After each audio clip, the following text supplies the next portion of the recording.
Greetings everyone, JJ here from SchoolOfTrade.com, March 18th, 2010. Welcome to our live trading recap. Hope you guys had a good time in the room this morning. We made some money. We learned about our trigger zones today. Took a couple trades in the wave. Took a couple trades with our scalping system, guys. Before we talk about those trades, though, I want to remind you 3 important links on the YouTube page. Guys, if you're watching this video right now on the blog, just double-click the video. It will take you right to the YouTube video, and you can see the links, 3 links, one for our track record, one, of course, takes to our blog, and the other will take you to our 3-week trial. Make sure you guys check this out. Let's see here, 4 trades today, guys. Now, this is only on the scalping system when I trade live on my account. We did start trading our wave. I started taking some wave trades this morning. We'll talk more about that later on in the video. But here on my system this morning, well, I shouldn't say on my system, but obviously our scalping system, 4 total trades this morning, guys. You can see we got triple witching coming out tomorrow. We finished up the week here tomorrow on a Friday. But as you can see, pretty good day so far. 430 USD, 42 ticks in today, guys. We're doing over 22.7 for the year and over 5,200 USD for the month of March so far. Let's see, what's the most important thing that happened today? Well, we knew, of course, at 7:45 this morning, we knew we had triple witching tomorrow. It's actually quadruple witching tomorrow, but us old timers, right? We weren't around when quadruple witching was established. So for us old timers, it's triple witching. So tomorrow's triple witching tomorrow, and of course, the end of the first quarter is always going to be relatively slow, right? Now, I've always said, right, when you're looking at your year of trading, the end of the first quarter, that week, those last 2 weeks of March are always going to be kind of the slowest of the year. Obviously, the slowest of the year would be the last 2 weeks in August, right, when everyone takes off for the summertime break. But this is definitely pretty close. We were seeing some pretty slow price action this morning. So we knew about this, right? And, of course, we knew how to react to it. Now, one of the easiest ways, guys, to be able to tell if today is going to be a good day or a bad day, or if it's going to be a fast-moving day or a slow-moving day, is to watch the first move, right? So sit on your hands. I know it's tough, but when the first move develops, sit back and watch. Or jump on a simulator instead of your live account. Okay, get into that first trade, right? Was it a winner? Was it a loser? Of course, use your rules, right? But most importantly, I want to look for the reaction to that move. Okay, what was the speed of the tape? How quickly did it trigger? Okay, so watch the first move to get a feel for the market today.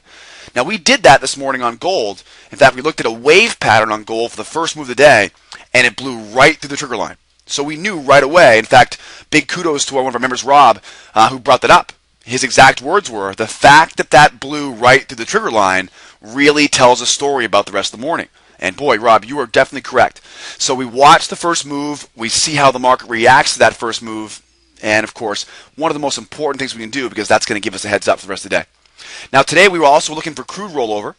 Now, you guys can see here, if I zoom in, right, we have, of course, here on crude, you'll see the 410 contracts, right? So the 410 contract here, right? There's the crude 410 contract with 163,000 contracts traded. And then down bottom, you'll see the CL 510 with 157,000 contracts. Now, this morning, this was actually backwards this morning. We actually had more volume on the 510 than we did the 410. But guys, looking at rollover is really easy, right? Once the next front month has more volume, we'll then stop using the old month, right? And we'll then go in and we'll use the next front month. Now, crude oil, it rolls over monthly, right? What's that, second to last Thursday of each month, right? Crude oil rolls forward. Gold rolls forward every other month. The currencies, the bonds, the dollar, the E-minis, they roll over quarterly. Okay, so we did have a rollover day today. Tomorrow, it should finish up that rollover there on crude. And we also saw today, very, very good example here, guys. We also saw today here on the dollar, and we're going to show you guys how we actually capitalize on this move later on. But on the dollar today, though, we saw another great move. Okay, you can see, of course, upper left-hand corner, the dollar index got the slow time frame on the left, fast time frame here on the right. And, of course, on the slow time frame, we see this big jump up. Fast time frame, this big jump up. Well, guys, guess what? Seeing a big jump like this, the upside, negative correlation. That means we're looking for shorts on the rest of these markets. We'll show you guys how that played in later on this video. But as we go through the rest of these trades today, keep an eye on that, right? Crude, of course, negative correlation. Gold, negative correlation. Euro, negative correlation to the dollar. Okay, so dollar begins to jump up. Now, that doesn't tell the story. What really tells the story is follow me down bottom here. Looking at the pace of a tape. Now, look at how this thing begins to speed up here. Now, look at the time frame here, right? 10:15, 10:22.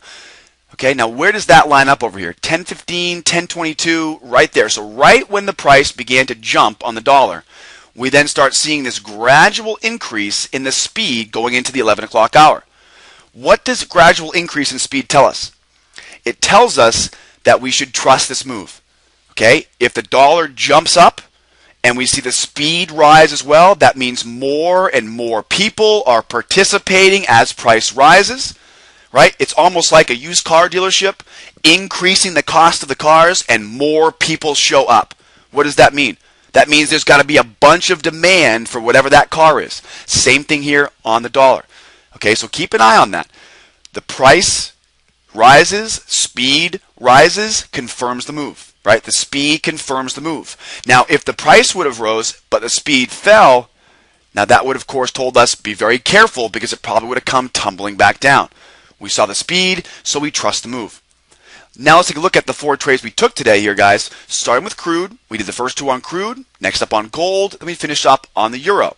Now remember, okay, after 10.20, that's right, dollar started jumping. So let's see what that looks like. Now here, this of course was before 10.20, so this one doesn't really apply. But our first trade of the day here, guys, short-term trend was up, right? Short-term trend to the upside. You can tell that by looking at my trigger line there. We, of course, now have the high of day over here, right? High of day. This high of day, as you guys know, what are we thinking? High of day, I'm thinking bounce, right? Coming off those highs. So what do? We mark up our swing low, and we take the break below that swing low. Now, notice, guys, just how choppy this price action was. Look at the candlesticks. The candlesticks, very indecisive, right? All around this area here. Very, very choppy. Price was pretty slow at this point. In fact, we had made notes on our notes this morning that up until about 10:15, price was very slow and very choppy here. So a little bit, of course, a little bit too slow here for us to be a perfect trade pattern. But again, rules line up here. 82.88 was the fill. 9:38 was the entry time. After 5 seconds of sitting in this trade, I flattened my position and ended up getting out at my point of entry. Now, we used our rules. Rules qualify the trade. We trigger the entry, we get into the trade, and then we watch. 5, 4, 3, 2, 1, right after 5 seconds. If we're not seeing anything moving here, guys, I've got to, of course, protect my capital, because if we're not moving in my direction, we may be moving in the opposite direction. I don't want to hang out to see if that's going to happen. So in an environment where we're very slow and choppy, I move that stop either down to my entry or simply flatten that position completely, and that will make sure that you don't end up giving back any money that you already worked so hard to earn. Next up here on crude was only about an hour later, right? 10:35 now. Remember, at this point, dollar was jumping, right? So dollar is jumping up. What are we doing? We're beginning to drop. Negative correlation. Now, guys, we missed the first entry here. Didn't qualify our rules. We didn't see any big sellers. But we got into our second entry down bottom, guys. 10:35 on the crude here. A breaker pattern short. We mark up our swing low. Break below that swing low for your breaker pattern short. 82.55. We've got our +4, our +8, and then we trailed our stop. Now, if you guys are with us this morning, how do we do that? We used our discretionary approach, right? We looked for MACD, momentum, and the pace of the tape to tell us when to get out. We got out a little bit earlier than we would have with our mechanical approach, right? So we did the right thing there, guys, locked in profit, and we got 24 ticks or 240 USD out of it. So good move there, right? Second trade of the day here on the crude at 10:35.